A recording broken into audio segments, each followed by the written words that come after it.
Hello guys, how's it going? My name is Dalaran, and a lot of you guys have been asking me if subtlety looks like is the way to go for the next expansion of Shadowlands.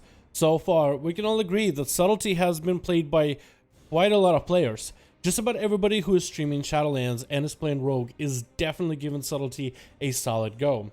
Even my guildies that are thinking of maybe even trying Rogue are immediately gravitating to subtlety.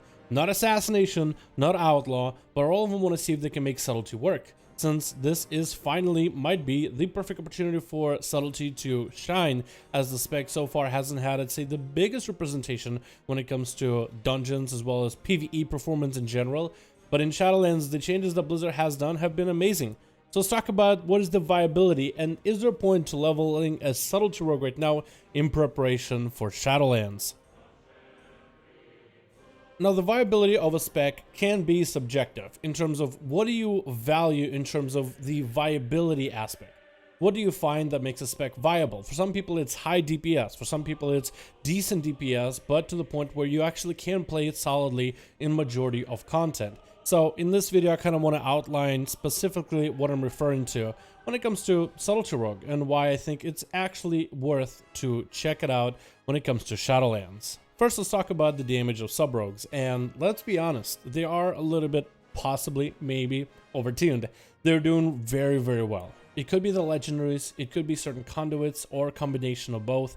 Maybe this is how Blizzard imagines rogues to be doing, at least for subtlety, and the massive amount of single target damage you can do right now. But that's just as likely that maybe they are overtuned, so certain numbers are gonna have to come down. In the current version of the beta, where rogues are at right now, they're doing fantastic. They're doing so well that they're actually definitely worth considering as a DPS. They aren't perfect by any measure. There are a couple things that Blizzard still needs to address, and we don't know how strong they want rogues to be in certain aspects like AoE. Normally, subtlety rogues are not known for massive AoE damage, or at least in the last few expansions they haven't been known for it. They're usually a spec that will generate a bunch of combo points and will funnel into massive eviscerates into the primary target. In terms of AoE damage, they finally have a finisher called Shadow Vault, and that ability has actually gotten updates and to be double the strength in this build. In the last setup for sub-rogues, you basically would use the ability when you had 8 targets nearby to hit, but hopefully Blizzard can lower down the pool of enemies to about 5, where on 5 targets you can start to use Shadow Vault readily in order to be able to get all that AoE damage if you're looking for an even Stevens split. But you have to embrace the strength of sub-rogue and the ability to funnel combo points into one target. In most cases than not, in dungeons or in AoE, if there's extra adds, you will be generating combo points through your Shuriken Storm, but you will be spending them on Eviscerate, since that seems to be the priority of the spec, is to dish out massive single target damage. I do wonder if Subtlety is going to be one of the specs that's going to be mostly Mongo single target, and I don't think it's a good idea for Blizzard to make him fully pure Mongo single target, because then the spec would be delegated to tyrannical fights on mythic pluses, and maybe DPS in the strongest ad instead of a trash pack. Because if we are going to be seeing nerfs, then I would love for the AoE damage of sub-rogue to at least be competitive. I don't think by any measure sub-rogue is getting designed in the future to be the master of AoE. I think there's plenty of other specs that are better for it, like Outlaw rogues and Holy Death Knights, Feral Druids, Frost Mages, any one of those.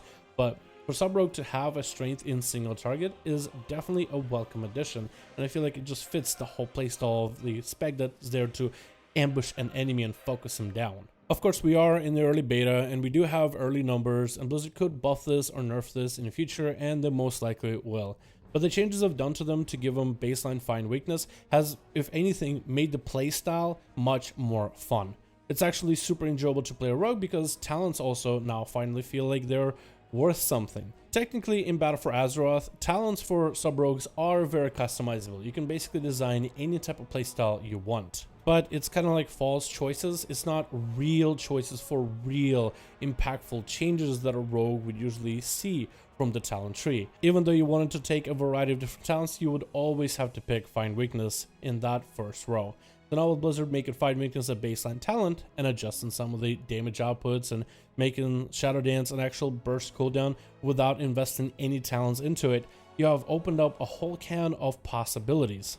which, whether that's good for dungeons, raids, DPS, or whatever, that's going to be good for the longevity of the spec in general, in terms of trying to figure out different builds and playing around with different combinations. I think this is a good thing to have a lot of different choices in terms of how you end up playing your rogue. I don't think a lot of you guys would have fun just playing a spec that's really good, but also a spec it's worth investing into.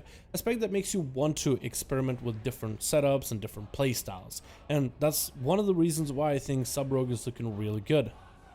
Let's talk about utility. Some classes have it and others don't. Utility is something that you maybe can bring into a raid. Most of you will think of something like Rallying Cry from Warriors, Darkness from Demon Hunters, maybe buffs like intellect, attack power, stamina the priest may bring, and other resources like Gateway from Warlocks, with of course the very helpful health stones. So rogues don't really bring any of these things into the PvE content. But I don't think that's really a great signifier whether it is going to be like a spec that's good for raiding or dungeons. In dungeons in particular, rogues do carry one very unique and niche, and literally the only thing that rogues really bring to any aspect is Shroud of Concealment inside of Mythic Plus dungeons. It looks like from the Mythic Plus dungeons that we have right now, you are going to have to get through quite a lot of enemies in order to get to bosses, but you're not going to need to kill every single enemy in your way just to fill up the percent. So with the rogue, you can choose to kill easier mobs that give you decent percent, while being able to shroud together with the rogue to skip the tough trash bags, either trash bags that take a while and will slow down your run, or create some sort of a risk of your group having a full wipe. This buff and this utility is so good, some groups even find it essential in being able to time certain keys, especially useful with the Battle for Azeroth Season 4 affix getting removed, which allows groups without rogues to get these kind of skips. But of course then comes raids, where Shroud just doesn't really stand toe to toe. So of course the first question would be, well, if rogues don't bring any kind of buffs that a raid would get, or some sort of a utility that they can use to help their allies, could rogues still be brought into raids? Is there going to be possibly a situation where you have to justify your position inside of a raid tier? Now, there might be, depending on your guild, depending on your group and composition. Also, most raids tend to prefer range classes rather than melee, because melee would have to deal with a lot of mechanics, where a ranged class like a mage or warlock can take the most advantages blasting spells from a safe distance. But if you want a class that can do well in terms of being helpful inside a raid without bringing any kind of raid utility, I think the best example would be a Beastmastery Hunter.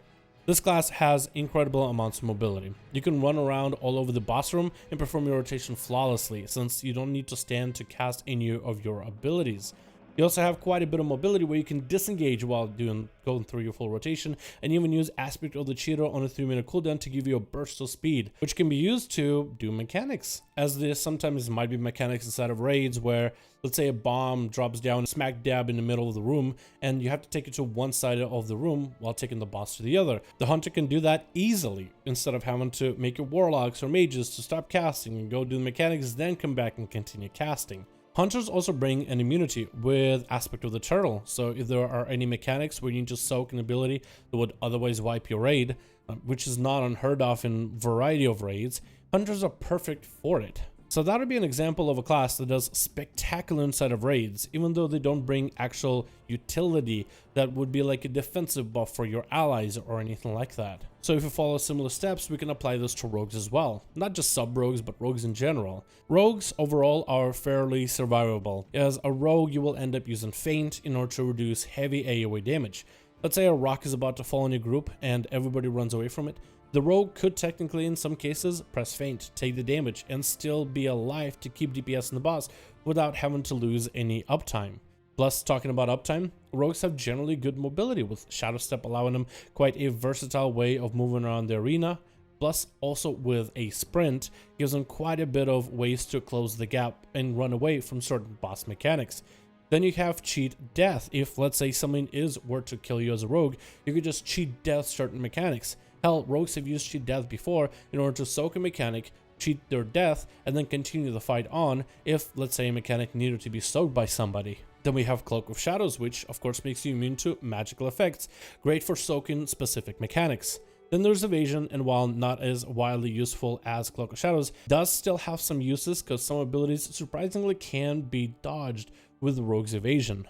Vanish is also very underrated. There are some mechanics sometimes where a boss will target someone and will charge at them or throw a spell at them or something along those lines. Being able to break that line of sight with the enemy in some cases just nullifies the ability altogether. Rogues also have quite a bit of CC between blinds, saps, kidney shots, sheep shots, interrupts, which are looking like CC that you will want to use in the next raid of Castle Nathria for certain fights. So having a rogue on your team with all this CC can definitely give you a leg up.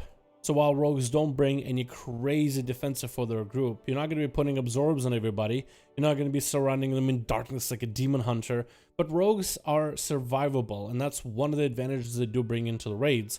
Where other classes might need to move out for mechanics, rogues can just stay in and keep DPSing. Where certain classes would need to really save their defensives until certain cases, rogues will just keep on kicking without really having to worry about their health, depending on the fight, of course. I think it's fair to say, however, that even though rogues have small survivability utilities here and there, it is fair to state that there's a good chance that rogues will not be brought in if the damage is simply subpar. In the current version of rogues, where they are with subtlety in the beta, they're looking like a spec you will want to bring in, or if your rogue on your raid roster ends up playing subtlety, you will not be upset with them playing rogue, especially if they pick up subtlety out of all the specs. In a way, subtleties are kind of at a mercy of the developers and how it will get balanced, and I do expect certain nerfs to happen for rogues, but with better gear and higher item levels and with better stat setups, which we currently don't have in the beta since we can buy every single piece of gear with picture perfect stats and best in slot trinkets and everything. Plus, we haven't even seen the raid loot in the new raid. What if there's some awesome dagger with some crazy effect that synergizes with subtlety? We just don't know until the raids and all these items are finally released. So there's still a little bit of unknown, but from what we've seen with rogues, where they currently stand in the beta, right now I would say they are awesome. Subtlety in particular, I think right now as it is a spec you definitely want to peep. You definitely want to look into it. I feel like the damage play style is far better than it was in BFA. It's not super different, but it is much smoother, where certain abilities and certain setups finally are starting to make even a little bit of sense. If you're someone who was trying to figure out the one class, or maybe even better, one spec to get really good at, currently the way the beta has done for subtlety, they are looking spectacular. If I were to basically create a list of top 10 specs that I'm super excited for, not just classes but specific specs, and taking a look at this list from the aspect of I'm interested in everything that the game has to offer, from raids to dungeons to PvP, to finding that one spec that has longevity that I could find interesting right now and possibly find interesting builds in the future, subtlety will definitely be in that top 10 list for me. I think the work that Blizzard has done to sub rogues have been amazing so far, and it created a spec with a lot of fun in terms of its play. Hopefully the numbers pan out, but at least if anything, it's actually very enjoyable to press your buttons in the order that the game wants you to press them. So thank you guys so much for checking out this video. I really do hope I answered some of you guys' questions. Again, we are going to be continuing to monitor the damage output of subtlety on the beta as well as for future updates. I'm really personally hoping that Blizzard does something about our Covenant abilities if they are not going to go by the way of, hey, let's just let everybody choose whatever Covenant abilities they want to. If they are going to be keeping them specific to certain Covenants, I am hoping for some improvements besides only having the Bone Spike from the Necrolords as the only viable option. So hopefully we'll see some more updates in the future that will be more synergetic with Subtlety, Outlaw, and Assassination in a variety of ways. But thank you guys so much for checking out this video. Let me know your thoughts about your experience with Solitaire Rogue so far. Definitely check them out on beta or PTR because the pre-patch is out there as well if you need. But thank you guys so much for watching. Hope you enjoyed. Let me know your thoughts. I'll see all of you in the next one.